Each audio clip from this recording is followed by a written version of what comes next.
हमारे नागरिक सज्जन, माता भगिनी सब भाव विभोर है, सब में आनंद है, सब में उत्साह है। और ऐसे समय में जोश की बातों में थोड़ी सी होश की बात करने का काम मुझे ही दिया जाता है। आज हमने सुना कि इस प्राण प्रतिष्ठा महोत्सव में पधारने के पूर्व प्रधानमंत्री जी ने कठोर व्रत रखा।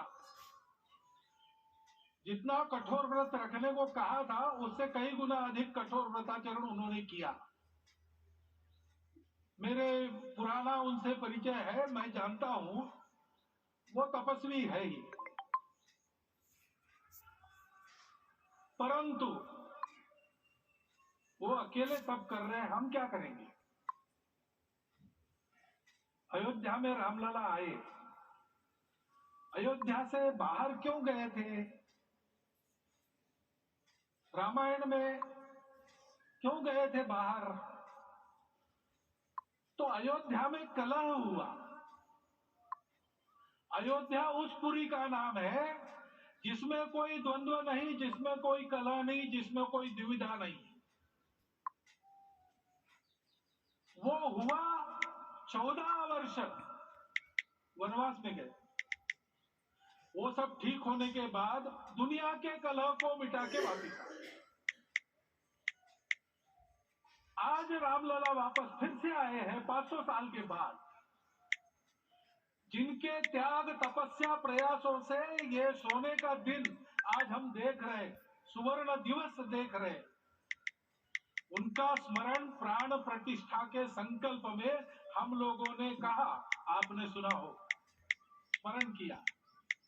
उनकी तपस्या को, उनके त्याग को, उनके परिश्रम को शत बार, सहस्त्र बार, कोटि बार नमन है।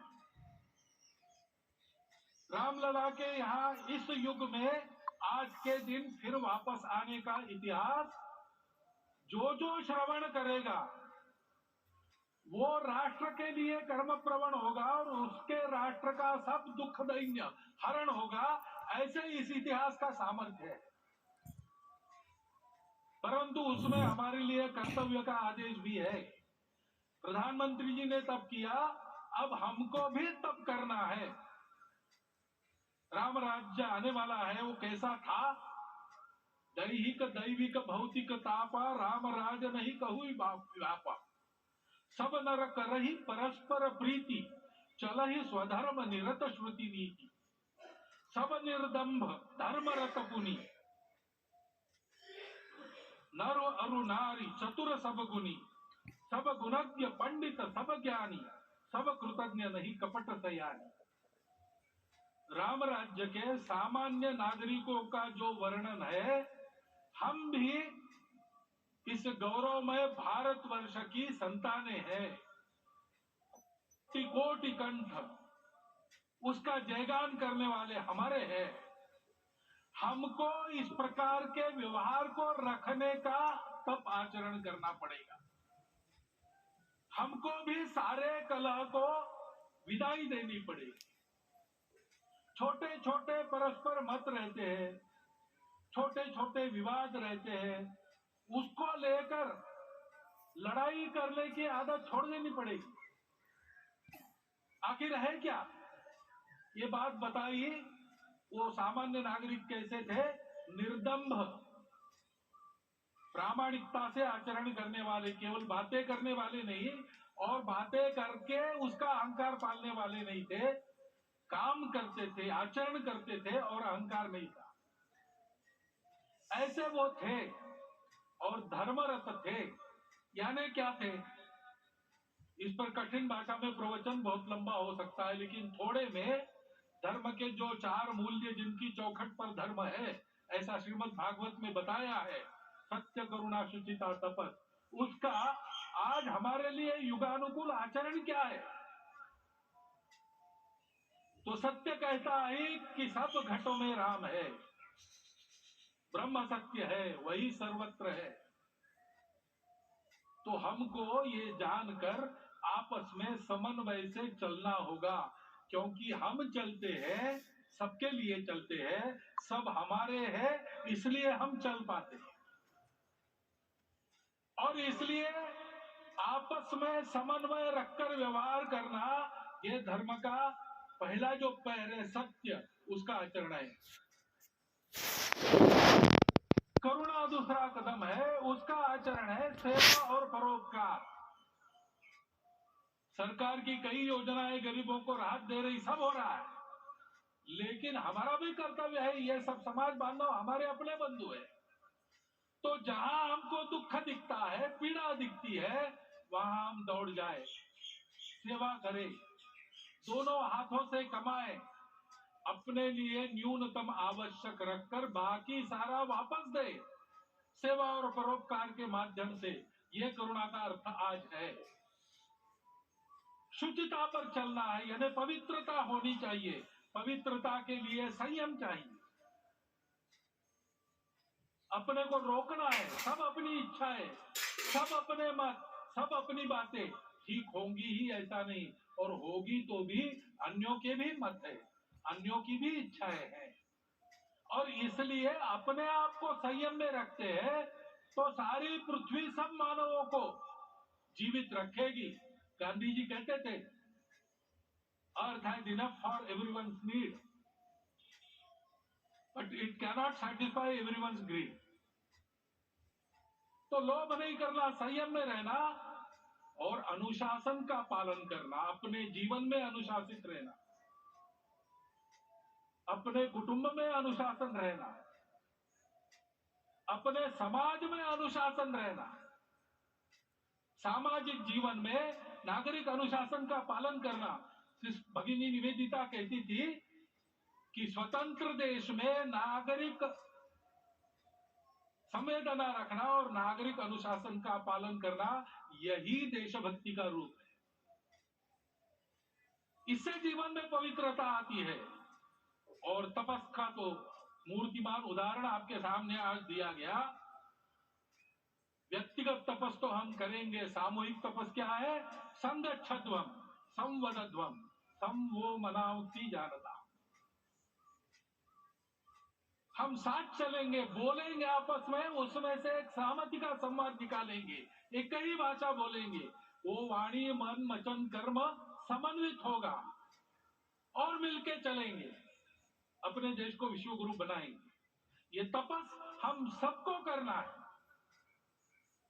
500 वर्षों तक अनेक पीढ़ियों ने लगकर परिश्रम करके प्राणों का बलिदान देके खून पसीना बहाकर आज ये आनंद का दिन सारे राष्ट्र को उपलब्ध करा दिया। उन सबके प्रति हमारे मन में कृतज्ञता है।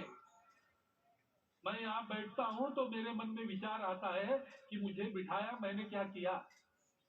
वो तो जो उन्होंने किया उसका प्रतिनिधि भी मुझे बनाया गया है। उस प्रतिनिधि के नाते मैं ये अवदान स्वीकार करता हूं और उन्हीं को अर्पण करता हूं। परंतु उनका ये व्रत हमको आगे लेके जाना है। जिस धर्म स्थापना विश्व में करने के लिए राम का अवतार हुआ था, उस धर्म स्थापना को अनुकूल स्थिति अपने आचरण में अपने देश में उत्पन्न करना, यह अपना कर्तव्य बनता है। राम लला आए हैं हमारे मन को आह्लादित करने के लिए, उत्साही करने के लिए, प्रेरणा देने के लिए, साथ साथ इस कर्तव्य की याद दिलाकर उसमें कृति प्रवण करने के लिए आए हैं। उनका आदेश सर पे लेके हम यहाँ से जाए। सब लोग तो यहाँ आ नहीं सके, लेकिन वो सुन रहे, देख रहे। अभी इसी क्षण से इस व्रत का पालन हम करेंगे तो मंदिर निर्माण पूरे होते होते विश्व गुरु भारत का निर्माण भी पूरा हो जाएगा। इतनी क्षमता हम सबकी है। इसका मैं एक बार स्मरण देता हूं, आप सबको धन्यवाद देता हूं और मेरे 4 शब्द समाप्त करता हूं।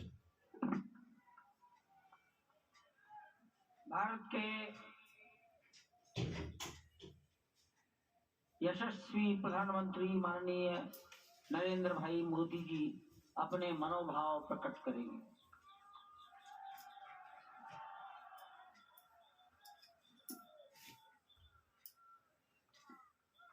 सियावर रामचंद्र की जय। सियावर रामचंद्र की जय। श्रद्धेय मंच, सभी संत एवं ऋषिगण, यहाँ उपस्थित और विश्व के कोने कोने में हम सबसे साथ जुड़े हुए सभी राम भक्त, आप सबको प्रणाम, आप सबको राम राम।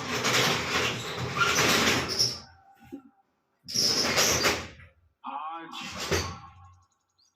हमारे राम आ गए हैं।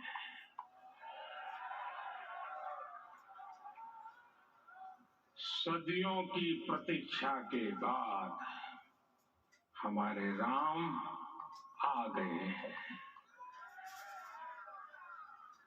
सदियों का अभूतपूर्व धैर्य, अनगिनत बलिदान, त्याग और तपस्या के बाद हमारे प्रभु राम आ गए हैं। इस शुभ घड़ी की आप सभी को, समस्त देशवासियों को बहुत बहुत बधाई। मैं अभी गर्भगृह में ईश्वरीय चेतना का साक्षी बनकर आपके सामने उपस्थित हुआ। कितना कुछ कहने को है, लेकिन कंठ अवरुद्ध है। मेरा शरीर अभी भी स्पंदित है, चित्त अभी भी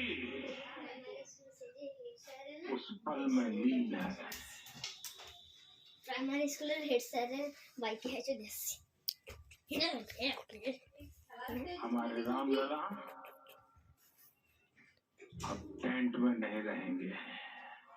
प्राइमरी स्कूल हेड सर के कोई चीज नो फिर को हम प्राइमरी स्कूल पढ़ते ले हमारे लाल रामलला अब हेड सर की मंदिर में रहेंगे। मेरा पक्का विश्वास हम जाननो तुमी को अपार श्रद्धा है कि जो घटित हुआ है এটা দেখছো কি বলছি তো একদম কথা কইবো নি লাইভ আর কথাটা কোন विश्व के कोने कोने